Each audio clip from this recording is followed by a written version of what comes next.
Whistleblower sa kaso ng mga nawawalang sabongero na si alias Totoy nasa protective custody na ng Philippine National Police. Si Totoy ay binibigyan namin ng nasa protective custody namin siya sa ngayon, but he is already applying for the Witness Protection Program dahil pag siya ay nag-qualify, ito-turn over namin siya sa DOJ. Traffic enforcer na nag-viral dahil sa paninita ng not for hire violation, kakasuhan ng MMDA dahil sa umano'y pangingikil. Kahit na po pribadong sasakyan, pag ginagamit po for hire, ay dapat nakarehistro at meron pong Certificate of Public Convenience sa LTFRB. Ang violation po niyan, hindi po not for hire. Ang violation po ay kolorong. Hindi lamang po siguro nakikinig yung aming enforcer noon po itinuro ito sa kanya, kaya hindi niya po maipaliwanag kung ano po yung violation. Higit 13 senador pumirma sa resolusyon pabor sa liderato ni Senate President Francis Chis Escudero. We have enough numbers, more than 13 I suppose. And I think Senate President Chis Escudero is already secured of having his next term as Senate President. Representatives Laila De Lima at Chel Diokno, bahagi na ng House Minority Bloc ng 20th Congress. This is the second half already of the Marcos administration. If the first 3 years ay medyo the minority still giving some leeway sa administration para ba yung maka-adjust sa governance, this last 3 years, the second half, we will be stricter in this. We will be more discerning and parang talagang yung maniningil part of yung mga plano ng gobyerno. We want to really push for issues that we believe are very important for our people. And we believe that our place in the House is really in the minority. Paglalaban natin yung lahat ng mga pangangailangan ng mga ordinaryong mamamayan. Senate Committee Report, hindi makakatulong sa kaso ni dating Pangulong Rodrigo Duterte sa International Criminal Court ayon sa Malacanang. Palasyo, hindi nababahala sa estado ng kalusugan ng dating presidente. Para sa akin lang he looks good na payat siya kesa sa yung malaki ang tiyan, tapos parang unhealthy tingnan at mukhang nakakatakot para sa kanyang heart. So, I like him this way, medyo slim.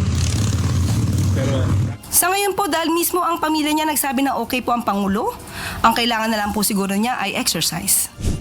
15 pulis na nasa restrictive custody kaugnay sa kaso ng mga nawawalang sabongero, dinisarmahan na. Lugar na posibleng pinagtapunan ng mga bangkay sa Taal Lake, bantay sarado ng PNP. Baka mauna na sila doon at alisin yung mga posibleng remains and possible pieces of evidence na maaari pa nating ma-recover to help us give closure dito po sa mga kaso po ng mga missing sabongeros po. Department of Foreign Affairs, ipinatawag ang Chinese Ambassador to the Philippines kaugnay sa pagban ng China kay dating Senador Francis Tolentino. The Department of Foreign Affairs summoned the Chinese Ambassador to convey the Philippines' concern over China's imposition of sanctions against former Senator Francis N. Tolentino.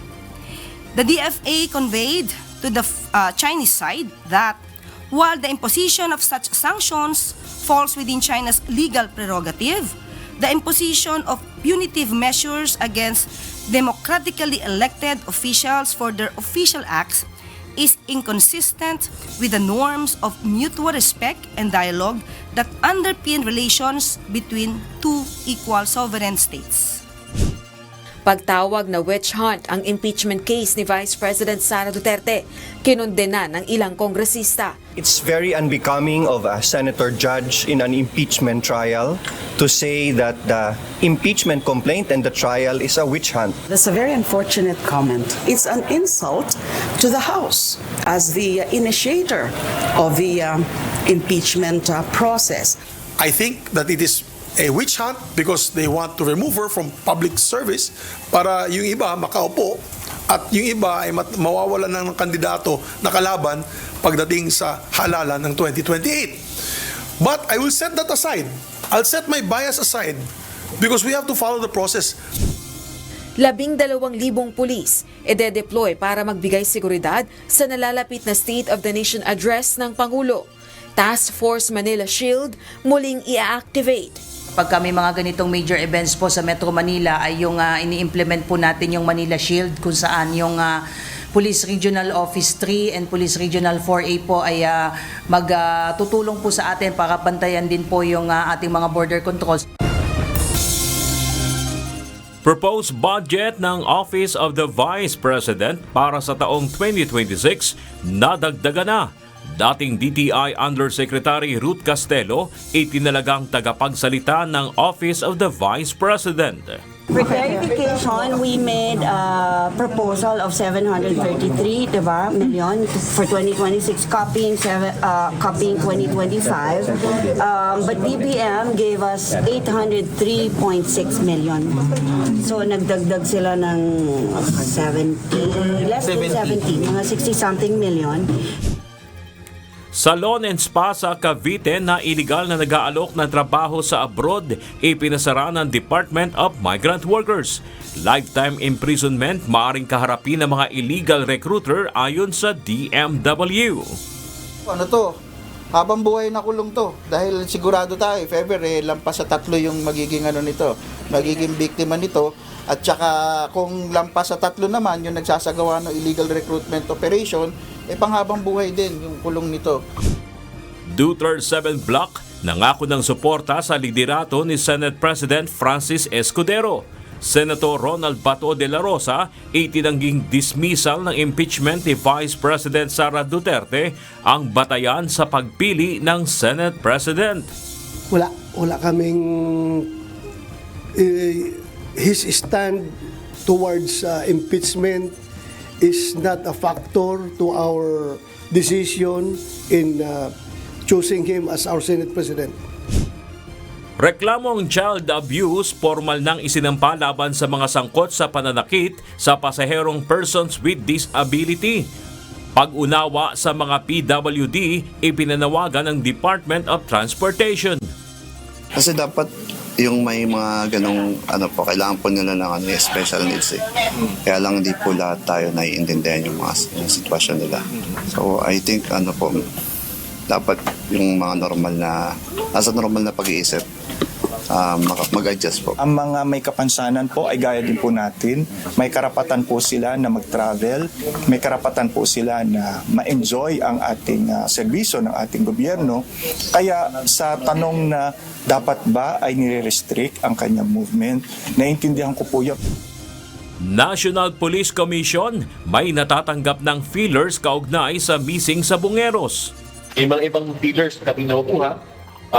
Totoo lang, sana mag-materialize yung kanilang paglapit and hopefully yung mga lumalapit na to makapag-produce ng affidavit at maging susi rin sa ating investigation. Technical site assessment sa Taal Lake kung saan sinasabing itinapon ang missing sa Bungeros sinimulan na ng Philippine Coast Guard, PNP-CIDG at Department of Justice. Sako na may laman ng tila sunog na buto ng tao nakita sa bahagi ng Taal Lake. Ang initial po na information na nakarating po sa atin ay 30 meters po ang kalaliman ng lake or ng area ng lake kung saan tayo magse-search. Yeah, we have already seen the area and definitely we'll be doing the diving. Ngayon even surface search naggagawa na rin ngayon. Lisensya ng manning agency ng Filipino crew members ng MV Eternity Sea at may-ari nito sinuspindi ng Department of Migrant Workers. Currently, suspendido ang licensed manning agency at ang principal nito bilang paunang pagpataw natin ng regulatory measure, but there will be an investigation to take place. Paggamit ng fictitious name sa confidential funds. Sa impeachment trial, dapat ipaliwanag ni Vice President Sara Duterte ayon sa isang House prosecutor. Sagutin na lang yan sa mismong impeachment kesa dito po sa media. It is wrong for everyone to pick up as truth or as a fact all the pronouncements of the members of the House of Representatives, particularly with the fictitious names, because there are rules in intelligence operations, and you already heard some of intelligence people who work in intelligence say that aliases are often used in intelligence operations. 20% reciprocal tariff na ipinataw ng Estados Unidos sa Pilipinas, ikinabahala ng pamahalaan. Economic team ng Pilipinas tutungo sa Estados Unidos upang makipagpulong sa trade representatives ng Amerika. We are in receipt of the United States' latest reciprocal tariff for the Philippines. We are concerned that the U.S. has decided to impose a 20% tariff on Philippine exports. 4 na sakong nakalubog, nakita ng Philippine Coast Guard sa isang bahagi ng Taal Lake. Na-recover na mga buto sa Taal Lake, makukumpirma sa loob ng 1 hanggang 2 araw ayon sa DOJ. Step 1, ma-certify natin na human remains siya. Pero step 2, hindi siya tumugma doon sa DNA ng mga kamag-anak na mga nawawala. Then we have just opened a completely new case. Kasong administratibo laban sa mga pulis na isinasangkot sa kaso ng missing sa Bungeros, inihahanda na ng Philippine National Police. We will be expecting po na bago po matapos po taon na ito pong linggo po na ito, yung pong admin case na ikinakasa laban po sa kanila ay posible pong matapos na po yung report at makikita po natin doon sa report kung sino-sino po ang kakasuhan ng admin case with respect po dito po sa kaso ng mga sabongero. Pangulong Ferdinand Marcos Jr. makikipagpulong kay US President Donald Trump sa Washington. Issue kaugnay sa pagtataas ng 20% tariff ng US sa Pilipinas kabilang sa mga tatalakayin.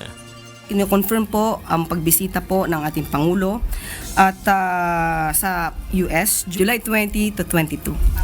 Pero po, confirm. Pero po yung yung detalye na pag-uusapan, ang DFA na po ang magbibigay sa inyo. At Kamara at Senado inatasan ng Supreme Court na magsumiti ng mga impormasyon kaugnay sa petisyon laban sa impeachment case ni Vice President Sara Duterte.